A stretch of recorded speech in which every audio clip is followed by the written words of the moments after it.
Densus 88 Anti Teror Polri menerangkan karyawan BUMN berinisial DE terlibat aksi terorisme akibat tayangan televisi terkait penyerangan Makobrimob Kelapa II Depok yang terjadi pada tahun 2018 lalu.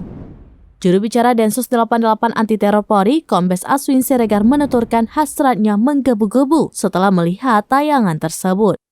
Sejak saat itu, kata Aswin, DE lalu membuat rencana untuk melakukan amaliyah atau penyerangan ke Makobrimob Kelapa II Jawa Barat hingga markas TNI.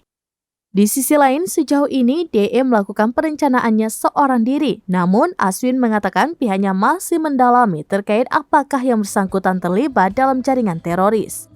Sebelumnya, Densus 88 Anti Teror Polri menangkap seorang pria berinisial DE yang merupakan target tindak pidana terorisme kelompok media sosial atau medsos.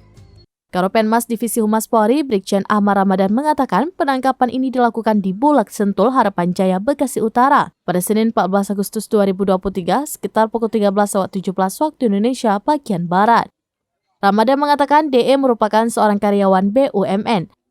Namun dia tidak merinci secara pasti terkait pekerjaan pelaku. Dalam hal ini, Ramadan mengungkap jika DE merupakan pendukung ISIS aktif yang kerap menyebarkan propaganda di media sosial. DE, kata Ramadan, juga mengunggah postingan di Facebook yang berisikan pembaruan baiat dalam bentuk poster digital. Di sisi lain, Ramadan mengatakan DE juga mempunyai sejumlah senjata api rakitan. Namun dirinya belum merinci berapa jumlah senjata api tersebut. Lalu Ramadan mengatakan peran DE juga merupakan seorang penggalang dana, namun belum diketahui dana tersebut diberikan untuk siapa.